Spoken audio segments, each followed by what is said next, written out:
నమస్తే welcome to our channel.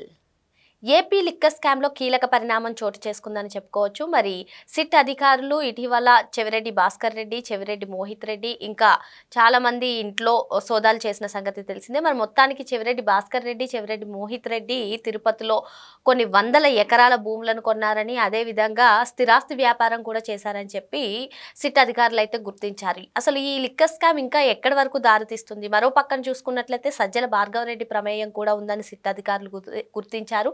మరి red sandal smuggler అయినటువంటి విజయానందరెడ్డి కూడా, వీళ్ళు ముగ్గురు మోహిత్ రెడ్డి, విజయానందరెడ్డి, అదేవిధంగా సజ్జల భార్గవరెడ్డి డైరెక్టర్గా పనిచేసిన ఆఫీస్ కూడా ఈ లిక్కర్ స్కామ్లో వెలుగులోకి రావడం ఇంకా ఎక్కడి వరకు దారి తీస్తుంది? అసలు రేపో మాపో తాడేపల్లి ప్యాలెస్ తలుపు తడతారు అనుకునేటువంటి నేపథ్యంలో ఇటువంటి పేర్లన్నీ బయటికి రావడం, ఇంకా మరి పెద్దిరెడ్డి రామచంద్రారెడ్డి కూడా ఇందులో ఇన్వాల్వ్ అయి ఉన్నారా? ఎందుకంటే విజయానందరెడ్డి రెడ్ శాండిల్ స్మగ్లింగ్ చేశారు కదా. రెడ్ శాండిల్ స్మగ్లర్లో చిత్తూరులో పెద్దిరెడ్డి రామచంద్రారెడ్డి అండతోనే ఎక్కువగా జరిగింది అని కూడా చెప్తూ ఉంటారు. మరి ఇదే అంశంపైన చర్చించడానికి మనతో పాటుగా ఉన్నారు senior journalist doctor Bharat Reddy గారు. నమస్తే సార్. నమస్తే. ఏపీ లిక్కర్ స్కామ్ ఇంకెక్కడి వరకు దారితీస్తుంది? ప్రస్తుతం ఏపీ రాజకీయాల్లోనే కాదు, దేశ రాజకీయాల్లోనే ఇదే చర్చనీయాంశంగా మారింది సార్. మరి రేపో మాపో తాడేపల్లి ప్యాలెస్ ని తలుపు తడతారు సిట్ అధికారులు అని చెప్పి అందరూ అనుకుంటున్నటువంటి నేపథ్యంలో ఈ విజయానందరెడ్డి కానివ్వండి, సజ్జల భార్గవరెడ్డి పేరు, ఇకపోతే చెవిరెడ్డి భాస్కర్ రెడ్డి, చెవిరెడ్డి మోహిత్ రెడ్డి ఇద్దరు కలిపి వందల ఎకరాల భూములను కొన్నారని, రియల్ ఎస్టేట్ వ్యాపారం చేశారని కూడా సిట్ అధికారులు గుర్తించారు. మరో పక్క చూసుకున్నట్లయితే ఇక్కడ ఇందులో కీలకంగా విజయానందరెడ్డి రెడ్ శాండిల్ స్మగ్లింగ్ చేసి ఆయన జైల్లో ఉన్నారు. జైల్లో ఉన్నప్పుడు కూడా చెవిరెడ్డి భాస్కర్ రెడ్డి పరామర్శకు వెళ్లారు. మరి మొత్తానికి రెడ్ శాండిల్ స్మగ్లింగ్ అనగానే పెద్దిరెడ్డి రామచంద్రారెడ్డి గుర్తొస్తారు అందరికీ. అంటే ఈ లిక్కర్ స్కామ్ లో కొడుకుతో పాటు పెద్దిరెడ్డి రామచంద్రారెడ్డి కూడా ఇన్వాల్వ్ అయ్యి ఉన్నారా అని చెప్పి కొందరైతే అనుమానం వ్యక్తం చేస్తున్నారు. మరి మీరేమంటారు? లిక్కర్ స్కామ్ కు సంబంధించి మనం గత 4-5 నెలల చర్చిస్తుంటే ఒక్కొక్క పేరు బయటికి వస్తున్న నేపథ్యంలో ఇదొక సీరియల్ని తలపిస్తుంది, ఒక సినిమాని తలపిస్తుంది. ఎందరు ఇన్వాల్వ్ అవ్వాలో అందరు ఇన్వాల్వ్ అవ్వాల్సిన పరిస్థితి కనిపిస్తుంది. ఐర్ అనేది మనకు కనిపిస్తుంది. అంటే పెద్ద స్కామ్. మనం అనుకోవడం ఏంటంటే సిట్ దర్యాప్తు పూర్తయిన తర్వాత, వాస్తవాలు వెలుగులోకి వచ్చిన తర్వాత అసలు భారతదేశంలోనే ఇది ఒక పెద్ద స్కామ్గా నిలిచిపోయే అవకాశం ఉంది. గతంలో కేవలం 400 కోట్లు, దీంతో కొన్ని మనం చూసుకుంటే బోఫర్స్ కుంభకోణం కానీ, మిగతా కుంభకోణాలు మనం చూసుకుంటే టెలిస్కామ్, దీనికి సంబంధించి 2G స్కామ్ చూసుకుంటే దీని ముందు అవన్నీ కూడా చాలా చిన్నవిగా కనిపించే అవకాశం ఉంది. దేశంలోనే అతిపెద్ద కుంభకోణంగా, అతిపెద్ద స్కామ్గా నిలిచిపోయే అవకాశం కనిపిస్తుంది. 3,500 కోట్లకు సంబంధించి గుర్తించడం జరిగింది. 3,500 కోట్ల కుంభకోణం జరిగిందనేది సిట్ ఆల్రెడీ గుర్తించడం జరిగింది. అందులో 300 కోట్లు ఎన్నికల ప్రచారానికి, ఎన్నికల అభ్యర్థుల ప్రచారానికి వినియోగించారు అనేది కూడా ప్రాథమికంగా వాళ్ళకు ఒక నిర్ధారణకు రావడం. కానీ మిగతా 3,300 కోట్లు, 300-200 కోట్లు ఏమయ్యాయి అనే దాని మీద ఇప్పుడు దర్యాప్తు ముమ్మరం చేసిన నేపథ్యంలో ఇప్పుడు ఒక్కొక్కరుగా గతంలోనే సిట్టు బృందం అనుమానించింది ఈ డబ్బులను ఎక్కడ పెడతారు. జనరల్గా రాజకీయ నాయకులు కానీ ఈ కుంభకోణానికి సంబంధించి సిట్ అధికారులు ఎవరు ఎంత ఏ వ్యాపారం చేశారు అని లెక్కలతో సహా బయట పెట్టే ఆలోచనలో ఉందా సార్? ఖచ్చితంగా. ఇప్పుడు ఊరికే 3,500 కోట్లు కుంభకోణం జరిగిందని చెప్పి ఊరికి వదిలేస్తే కాదు, అది ఎక్కడ పెట్టారు, ఎవరు పెట్టారు, ఎందుకు పెట్టారు, దాని తర్వాత ఎప్పుడు కొన్నారు, అంటే లిక్కర్ కుంభకోణం జరిగిన తర్వాత ఏ సమయంలో కొన్నారు. ఎందుకంటే సడన్గా నీకు ఎక్కడి నుంచి వచ్చినాయి ఆస్తులు అనేది కూడా మనం నిర్ధారించాల్సిన అవసరం ఉంది. మనం చూస్తుంటాం, ఒక రోజు మామూలుగా నడుచుకుంటూ వెళ్ళే వాళ్ళు స్కూటర్ మీద సడన్గా కారు వచ్చేసరికి పక్కన వాళ్ళు అనుమానిస్తారు, ఇంత ఆస్తు సరే ఏదైనా భూములు అమ్ముకున్నారా, ఏదైనా ఎలా వచ్చిందని ఒక అనుమానం వ్యక్తం అవుతుంది. అలాంటి సందర్భంగా దాదాపుగా నీకు హైదరాబాద్లో కానీ, ఏపీలో కానీ, బెంగళూరులో కానీ వివిధ ప్రదేశాల్లో భూముల మీద ఎక్కువగా రియల్ ఎస్టేట్ ఎక్కడ పనికి వస్తుందంటే, ఈ స్థిరాస్తి వ్యాపారం ఎక్కడ పనికి వస్తుందంటే అక్రమ సంపాదనను సక్రమంగా చేయడానికి, దాన్ని వైట్గా మార్చడానికి ఇది పనికొస్తూ ఉంటుంది. ఇప్పుడు మనం ఎగ్జాంపుల్ చెవిరెడ్డి భాస్కర్ రెడ్డిని ఇప్పుడు గుర్తించడం జరిగింది. అతను A38గా ఉండడం, వాళ్ళ కొడుకు A39గా ఉండడం జరిగింది. అతన్ని గుర్తించినప్పుడు దాదాపుగా అతను అక్టోబర్ 2022లో 6 కోట్లతోటి భూమి కొన్నారు, 260 ఎకరాల భూమి కొన్నట్టు. దాని తర్వాత దాన్ని రియల్ ఎస్టేట్ వ్యాపారంగా మార్చినట్టు. ఒకసారి రియల్ ఎస్టేట్ వ్యాపారంగా మారిస్తే అది దాని పేరు కూడా వెంకటేశ్వర, ఆయన తిరుపతిలో ఉన్నాడు కాబట్టి వెంకటేశ్వర స్వామి పేరు మీదనే దాన్ని, అంటే అక్రమ ఆస్తుల్ని కూడా దాని పేర్లను పెట్టుకునేటప్పుడు కూడా దేవుణ్ణి వదలట్లేదు. చిత్తూరు జిల్లా వాసయండి వదలకుండా దాన్ని పెట్టుకోవడం జరిగింది. అంటే ఇక్కడ మనం గమనించాల్సింది ఏంటంటే, ముఖ్యంగా ఇప్పుడు ఇది గుర్తించింది, ఒక్కొక్కటిగా గుర్తించుకుంటూ వెళ్ళడం జరుగుతుంది.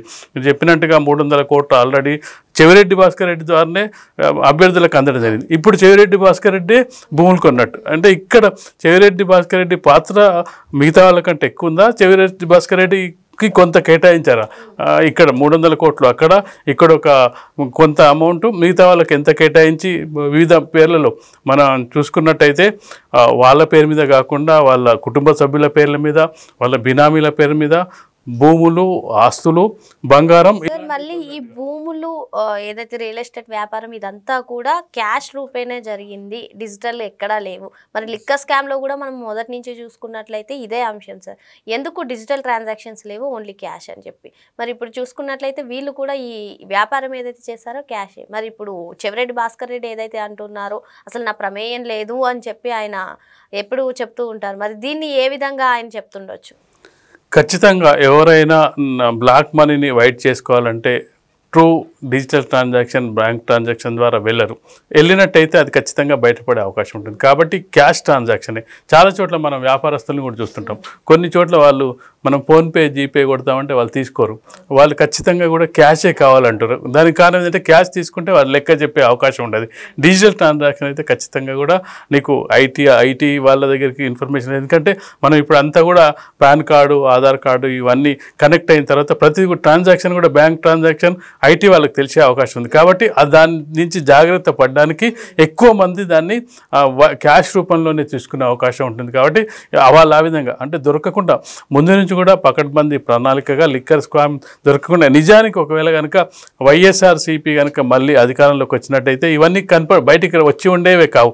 మరో 5 ఏళ్ల పాటు దీన్ని అంటే కవర్ చేసుకునే వాళ్ళు ఎక్కడో అక్కడ కవర్ చేసుకొని అంటే మాకేం తెలియదు, లిక్కర్ స్కామ్ ఏం జరగలేదు అనే ఒక లైన్ ఇచ్చే అవకాశం ఉండేది. కానీ వాళ్ళ దురదృష్టమో, ఆ ఏపీ ప్రజల అదృష్టమో, వాళ్ళ ప్రభుత్వం కూలిపోయి టీడీపీ ప్రభుత్వం, కూటమి ప్రభుత్వం అధికారంలోకి రావడం వల్ల ఇవన్నీ బయటపడుతున్నాయని చెప్పొచ్చు. ఇవన్నీ ఎందుకంటే ఈ ఢిల్లీ లిక్కర్ స్కామ్ కంటే, తెలంగాణ లిక్కర్ స్కామ్ కంటే పెద్ద స్కామ్ జరిగిందని గతంలో ఆరోపణలు వచ్చినప్పటికీ వాటి ఆధారాలు రాలేదు. ఎందుకంటే అప్పుడు జగన్మోహన్ రెడ్డి ప్రభుత్వమే ఉంది కాబట్టి అప్పుడు ఎలాంటి అసలు లిక్కర్ స్కామ్ అందరూ అసలు ఢిల్లీలో ఇంత పెద్ద స్కామ్, తెలంగాణలో కవిత ఇరుక్కుందా ఇవన్నీ అనుకున్నారు. కానీ అసలు అటు వైపు ఎవరు కన్నెత్తి చూడలేరు. ఏపీలో జరిగిందని కూడా ఎవరు నమ్మలేదు. కానీ ఇప్పుడు ఏపీ లిక్కర్ స్కామ్ చూసిన తర్వాత అసలు ఢిల్లీ లిక్కర్ స్కాము అలాగే తెలంగాణది అసలు చర్చనీయాంశమే కాకుండా పోయింది. ఎందుకంటే అంత పెద్ద ఎత్తున మనీ ట్రాన్సాక్షన్ జరిగింది, అంత పెద్ద ఎత్తున దోపిడీ జరిగిందని చెప్పొచ్చు. కాబట్టి ఇప్పుడు దానికి సంబంధించి సిట్ బృందం ఖచ్చితంగా కూడా ఆధారాలు సేకరించే పనిలో మన లిక్కర్ స్కామ్లో ఒక రాజకీయ నాయకులే కాకుండా మనం చూసుకున్నట్లయితే ఫ్యాక్షన్ లీడర్లు అంటే మన అవినాష్ రెడ్డి బెదిరించి వాళ్ళని లిక్కర్ బ్రేవరీస్లను బెదిరించినట్టు ఇప్పుడు కొత్తగా విజయానంద రెడ్డి. సార్ ఎగ్జాక్ట్ గా విజయానంద రెడ్డి పేరు బయటకి రాగానే అందరూ కూడా అనుమానం వ్యక్తం చేస్తుంది ఈ స్కామ్ లో పెద్దిరెడ్డి రామచంద్రారెడ్డి హస్తం కూడా ఉందా అని చెప్పి. ఎందుకంటే రెడ్ శాండిల్ స్మగ్లింగ్ లో విజయానంద రెడ్డి అరెస్ట్ అయి ఉన్నారు. అరెస్ట్ అయినటువంటి సమయంలో చెవిరెడ్డి భాస్కర్ రెడ్డి వెళ్లి పరామర్శించారు. ఇప్పుడు చూసుకున్నట్లయితే ఈ red sandal smuggling Peddireddy Ramachandra Reddy అండతోనే ఎక్కువగా చిత్తూరు జిల్లాలో జరిగింది అని కూడా చెప్తూ ఉంటారు. మొత్తానికి ఈ లిక్కర్ స్కామ్ లో మిథున్ రెడ్డితో పాటు పెద్దిరెడ్డి రామచంద్రారెడ్డి హస్తం కూడా ఉందంటారా? ఖచ్చితంగా వాళ్ళిద్దరు తండ్రి కొడుకులే. ఖచ్చితంగా జగన్మోహన్ రెడ్డికి అత్యంత సన్నిహిత వ్యక్తులు. జగన్మోహన్ రెడ్డికి అత్యంత సన్నిహితులైన వ్యక్తులందరూ కూడా ఇందులో ఇన్వాల్వ్ అయినట్టుగా కనిపిస్తుంది. ఎందుకంటే జగన్మోహన్ రెడ్డి చాలా దగ్గరి నమ్మకస్తులతోటే పని చేయిస్తుంటారు.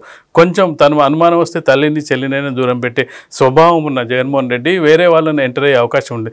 ఇప్పుడు అరెస్ట్ అయిన వాళ్ళు కానీ లేకపోతే ఆరోపణలు ఎదుర్కొంటున్న వాళ్ళు కూడా అందరూ చాలా చాలా చాలా దగ్గర వ్యక్తులు. ఒక విజయసాయి రెడ్డి కొంచెం దూరం జరిగిండు, ఎందుకు నేను ఇరుక్కోవడం అనే ఉద్దేశంతో, కానీ మిగతా వాళ్ళంతా కూడా ఇప్పటికి కూడా జగన్మోహన్ రెడ్డితో ఉన్నారు. జగన్మోహన్ రెడ్డి తోటే ఇప్పుడు ప్రయాణం చేస్తున్నారు. కాబట్టి పెద్దిరెడ్డి రామచంద్రారెడ్డి కూడా అత్యంత సన్నిహితుడు అవ్వడం వల్లనే తనకు ఎమ్మెల్యే టికెట్, వాళ్ళ కొడుకు ఎంపీ టికెట్ ఇచ్చి గెలిపించుకోవడం జరిగింది. ఇప్పుడు తను ఎంపీగా ఉండడం జరిగింది. కాబట్టి ఖచ్చితంగా కూడా ఇవి ఇంకా మరింతమంది ఈ డబ్బులన్నీ అసలు దీనికి మూల కారణం ఎవరు అనేది ఇప్పటివరకు సిట్ బృందం ఆ వైపుగా వెళ్తున్న సందర్భంగా మధ్యలో ఈ నేమ్స్ అన్నీ వస్తున్నాయి.